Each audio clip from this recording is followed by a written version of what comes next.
În mijloc, frumos. Gata. Aleluia, aleluia, aleluia, aleluia, aleluia, aleluia. Cela ce prin adâncul înțelepciunii, cu iubirea de oameni toate le chivernisești, și ceea ce este de folos tuturor le dăruiești. Unule ziditorule, fă odihnă, Doamne, sufletului adormitului robului Tău, că spre Tine nădejdea și-a pus, spre Făcătorul și Ziditorul și Dumnezeul nostru. Mărire Tatălui și Fiului și Sfântului Duh, Și acum și pururea și în vecii vecilor, amin. Pretinde zi și limante avere și rugătoare bine primită către Dumnezeu, pe care l-ai născut, născătoare de Dumnezeu nemântită, a credincioșilor mântuire. bine ești cuvântat, Doamne, învață-ne pre noi îndreptări. Iar prin Tine prea curată s-a arătat oamenilor cuvântul întrupat, pe care, mărindu-L coștile cerești, pe Tine te fericim. Care desfătare lumească este lipsită de întristare, care mărire stă pe pământ neschimbată. Doamne, sunt mai neputincioase decât umbra, toate mai înșelătoare decât visele. O clipă numai și pe toate acestea moartea le primește. Ci într-o lumina feței Tale, Hristoase, și într-o îndulcirea frumuseții Tale, pe Cel pe care L-ai ales odihnește, ca un iubitor de oameni. Plâng și mă tânguiesc când gândesc la moarte și văd în morminte frumusețea noastră cea zidită. Mărire Ție, Doamne, mărire Ție, Domnului să ne rugăm. Doamne, miluiește! Doamne, Dumnezeul nostru, Cel ce cu înțelepciunea Ta cea de negrăit, ai zidit pe om din țărână și întomindu-l după chipul și asemănarea Ta, l-ai împodobit cu înfățișare și frumusețe ca pe cinstită făptură cerească, spre măreția și strălucirea slavei și a împărăției Tale. Dar El, călcând cuvântul poruncii Tale și nepăzind chipul Tău de care era învredicit, pentru ca răutatea să nu fie fără de moarte, din iubire de oameni ca un Dumnezeu al părinților noștri, ai poruncit amestecului și împreunării acesteia și acestei negrăite legături a Ta, prin vrerea Ta cea dumnezeiască, să se desfacă și să se risipească, pentru ca sufletul să meargă acolo, de unde ființă și-a luat până la obștească înviere, iar trupul să se desfacă în cele dintr care a fost alcătuit. Pentru aceasta Ție ne rugăm, Părintelui Celui fără de început și unui a născut Fiului Tău, și Preasfântului și Celui de-o ființă și de viață Făcătorului Tău Duh, să nu îngădui ca făptura Ta să fie înghisită de piire, ci trupul să se desfacă în cele dintr care a fost alcătuit, iar sufletul să se așeze în ceata dreptilor. Așa, Doamne, Dumnezeul nostru, să biruiască mila Ta cea nemăsurată și iubirea de oameni cea neasemănată. Și de a căzut robul Tău acesta sub blestemul tatălui său sau al maicii sale, sau sub blestemul său, de a amărât pe un preot și a luat de la legătură nedeslegată, de a căzut în grea frisenie de la arhiereu și din nepăsare, sau din nenevie n-a dovedit iertare, iartă-l pe acesta prin mine păcătosul și nevrednicul slujitorul Tău, Dumnezeu să-l ierte. Și trupul lui îl dezleagă în cele cu care a fost alcătuit, iar sufletul lui îl înduiește în corturile Sfinților. Așa, Doamne, Dumnezeul nostru, care ai dat Sfinților Tăi ucenici și apostoli această putere, ca să dea iertare de păcate, zicând, oricâte veți lega și veți dezlega, să fie legate și dezlegate, și prin trânși și nouă, măcar că suntem nevrednici. Din iubire de oameni ai dăruit această putere, dezleagă pe adormitul robul Tău, Rică Gheorghe, de păcatul sufletesc și trupesc, și să fie iertat și în veacul de acum și în cel ce va să fie, pentru rugăciunile preacurate și pururea Fecioarei Maicii Tale și ale tuturor Sfinților Tăi. Amin. Domnului să ne Doamne, miluiește! Stăpâne mult îndurate, Doamne Iisuse Hristoase, Dumnezeul nostru, care ai dat Sfinților Tăi ucenici și apostoli cheile Împărăției Cerurilor, iar după sfântă învierea Ta cea de a treia zi cu harul Tău, le-ai dăruit puterea de a lega și dezlega păcatele oamenilor ca să fie legate și în cer câte de dâns și pe pământ s-au legat, și tot așa să fie dezlegate și în cer câte de dâns și pe pământ s-au dezlegat.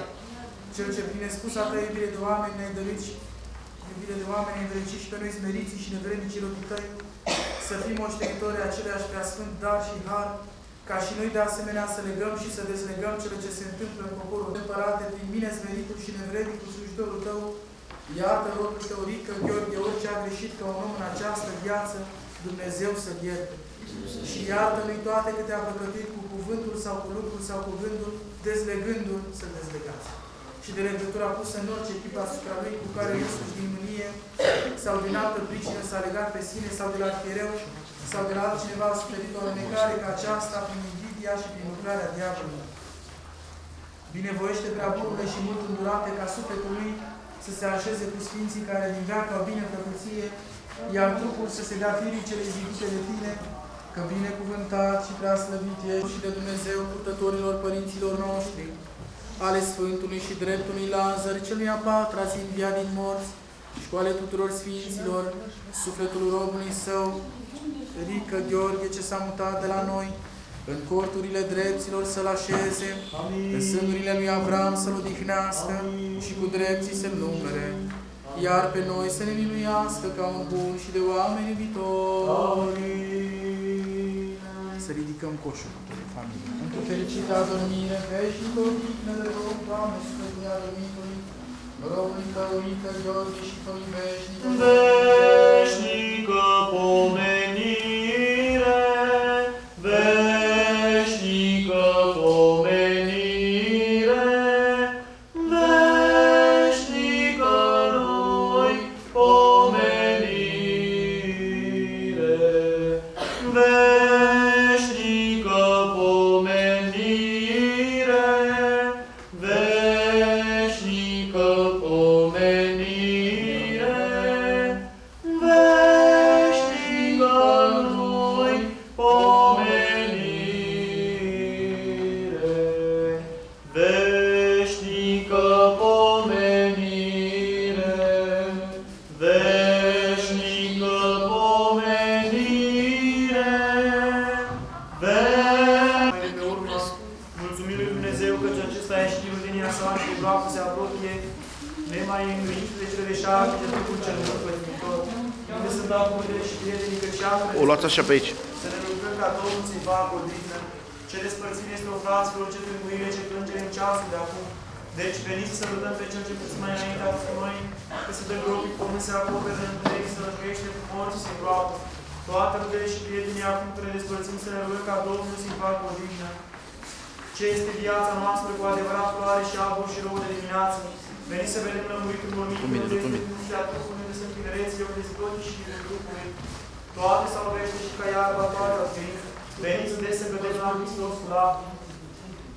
Veniți urma și le-a dat să vedem cum se pământ pe cel după chipul nostru, Dezbrăcat de toată frumusețea topitul vorbând cu dreptile vieților de întâlniri stricate pe cuvântul verit, pe care lăsându-l acoperise cu Hristos în rugății de odihnă în veci. Veniți, fraților, la placul să vedem țărâna și praful din care am fost făcuți. Unde mergem acum și ce ne-am făcut, cine este săracul sau bogatul, cine este stăpânul, cine este slobodul, au doar nu sunt tot sărână. Frumusețea chipului a trezit și toată floarea tinereților a vesteșit-o moartea. Cu adevărat, toate ducețile și măririle vieții sunt de șertăciune și stricăciune, pentru că toți vom pieri, toți vom muri, împărații și mai mari, judecătorii și căpetenii, bogați și săraci, și toată firea omenească. Că și cei care când erau în viață, acum sunt așezați în mormânt, pentru care ne rugăm Domnului să le dea o divină.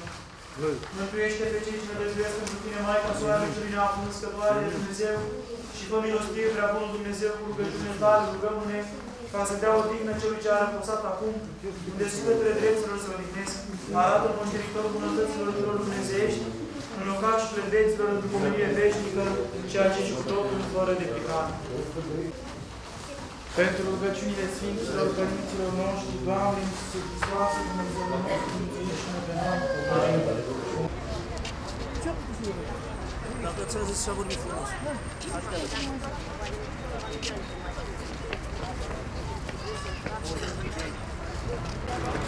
Mai mult sus?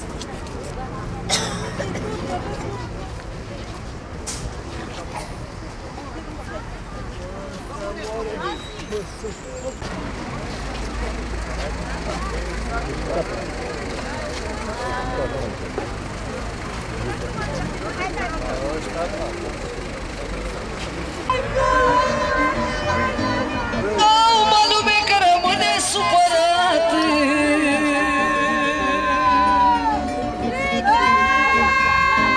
mă lume că rămâne supărat, de nimic ne-ai întrebat.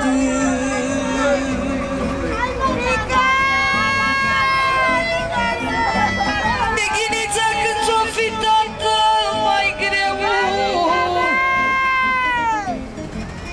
dă-te să vii la mormântul meu, că de mine-s părău.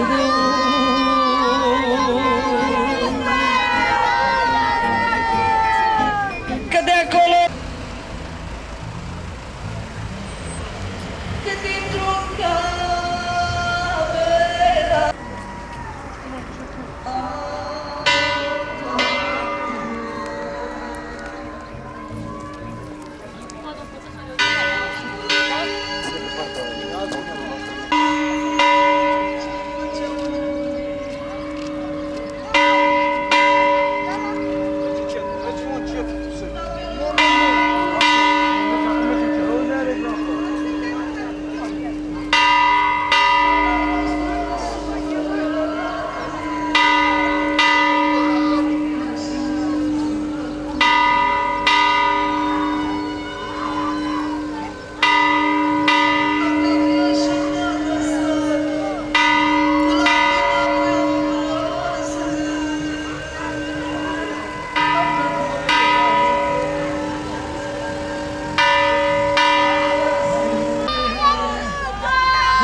tată, și nu vrem să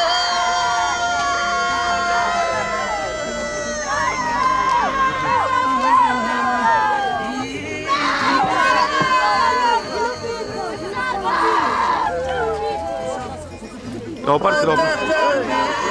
Dați-vă mai în spate, băi! Dați-vă mai în spate! rică-te,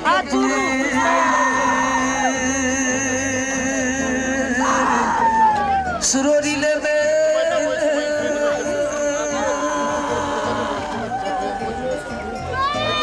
că plâng surorile mele, că le-ai lăsat singurele.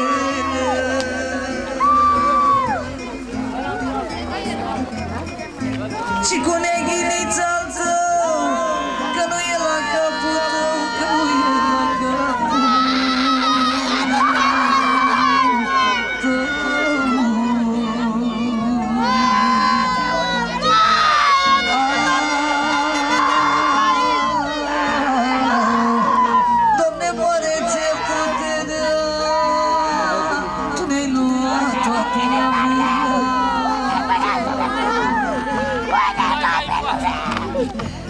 Ne-ai aruncat-o într-o groapă, ne-ai aruncat-o într-o groapă, și întunecată.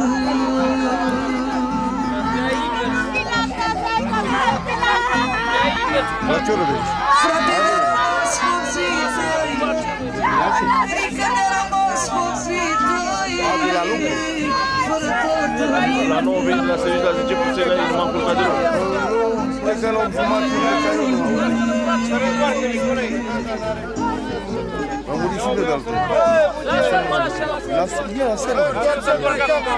La pușacul, am venit la tine, jumătate de acum. Băi! Ia-ți-l bă,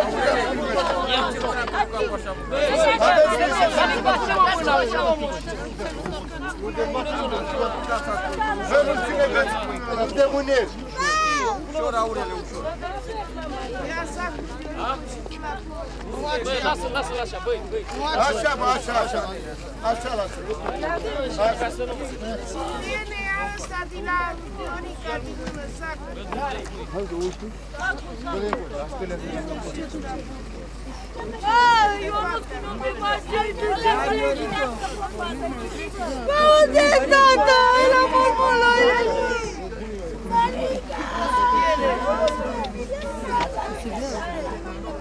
Tata, dai grijă de mine! Tata! Eu nu vin acasă! Nu vin acasă! Hai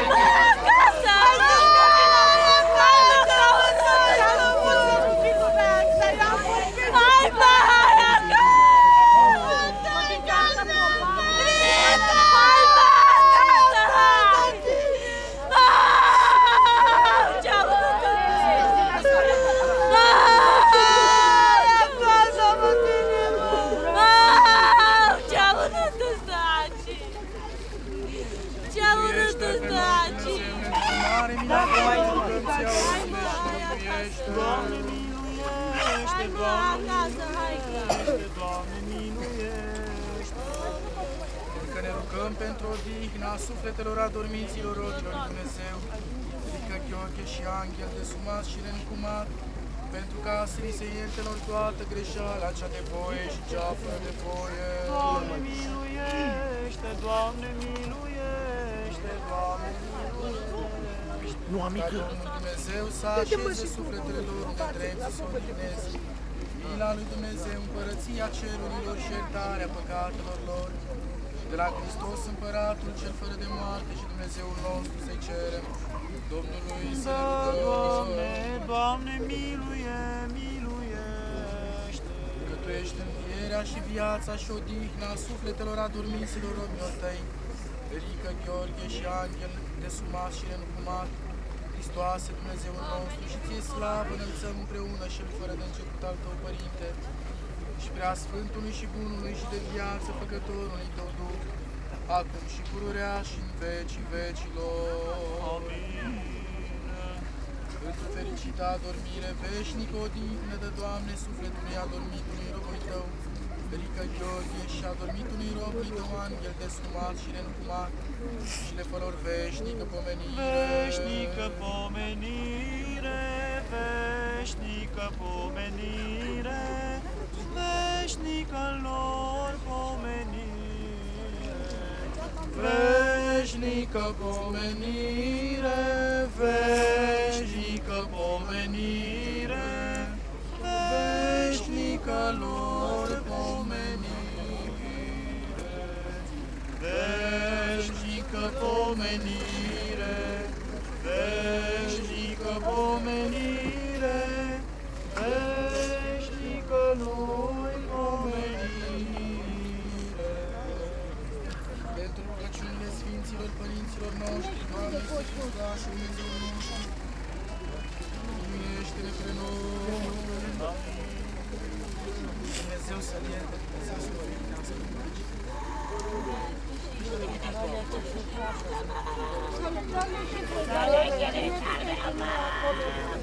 Ce a făcut? Eu nu știe ce e cu tine! Ce-ai să facă, mă, ce-ai să facă?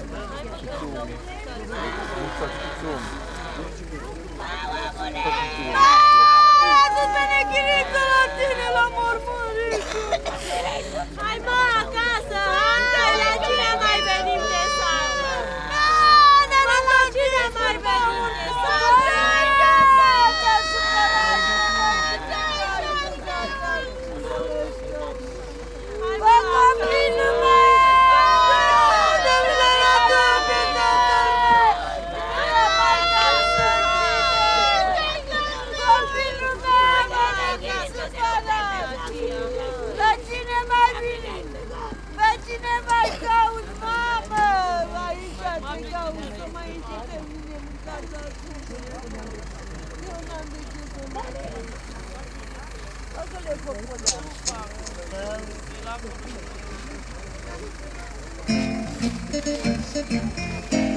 La revedere,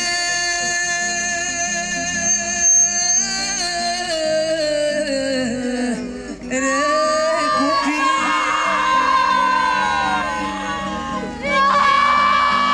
O lume voi.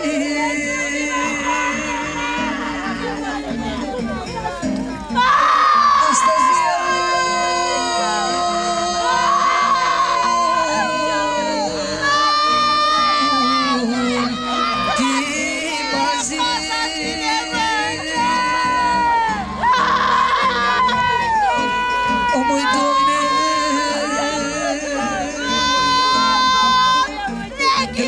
pentru Neghiniță, care i-a arestat, și pentru Rică, Dumnezeu să-l ierte, să dă fără număr. Omul meu plânge,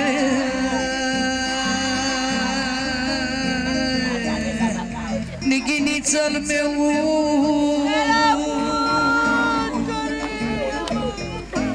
de la Damian pentru Rică și pentru nevasta lui, să dă fără număr. Ce plânge băiatul meu, că nu e la capul meu.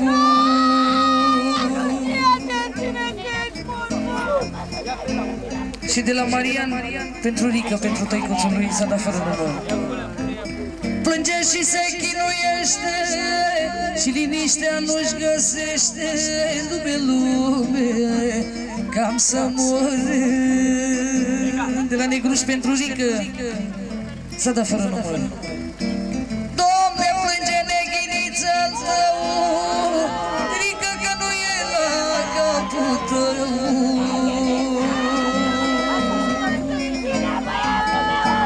Și nu ți-a văzut moartea, de-i s-a îmbolnăvit inima, măi, Doamne. Și de la Costi pentru Rică, pentru unchiul lui, să dă fără număr. Marine, o să fii băiatul de mână.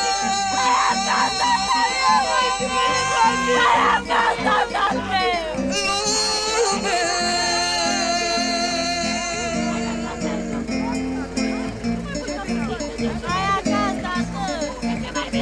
De la Doina, pentru cel mai scump văr, pentru Rică, Dumnezeu să-l ierte, să dă fără număr. Să-mi iei băiatul de mână și să vii la cimitir.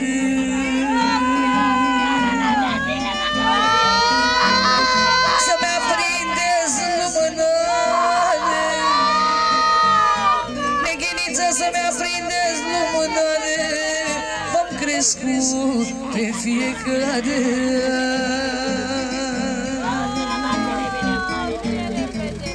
Pentru voi mult am muncit, tată, până mari de v-am crescut, până m-am îmbolnăvit. O, măi, Doamne, dar mai am, Doamne, o speranță.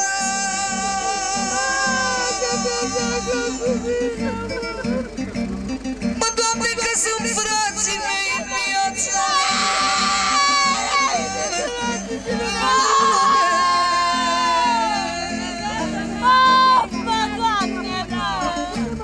Mi lasă-mi grijă de băiat, că l-am lăsat supărat.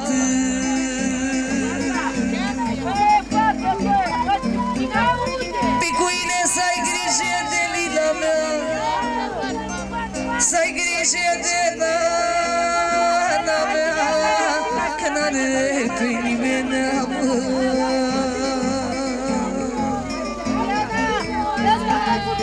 Milă, să-mi iei fetele de mână, milă, să-mi iei fetele de mână, să le faci inima bună. sora mea. De la Picuin și Bela, pentru cel mai dulce, frate, pentru Rică, Dumnezeu să-l ierte, s-a dat fără număr.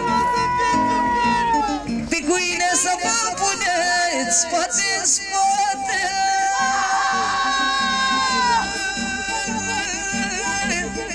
frate.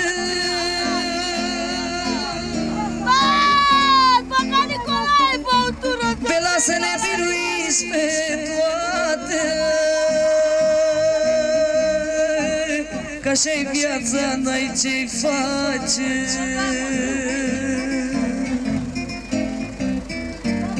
Voi să vă ajutați mereu,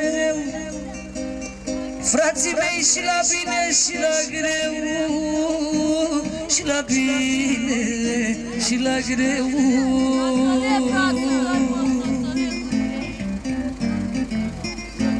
Bela, că așa-i viața omului, că așa-i viața omului, cum e frunza pomului. O, măi, Doamne,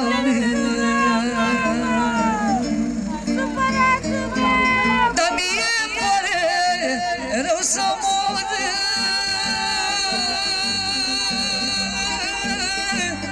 mamă.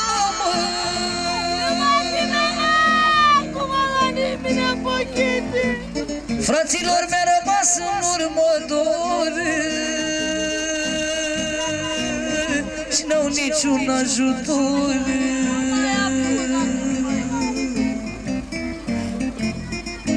A rămas nevasta mea, a rămas nevasta mea, cu copii după ea.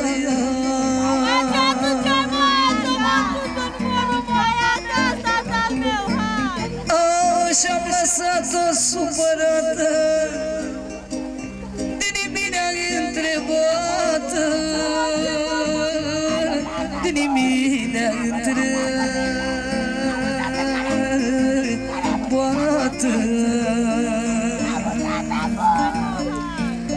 Aurică, pe loc ai făcut infarct,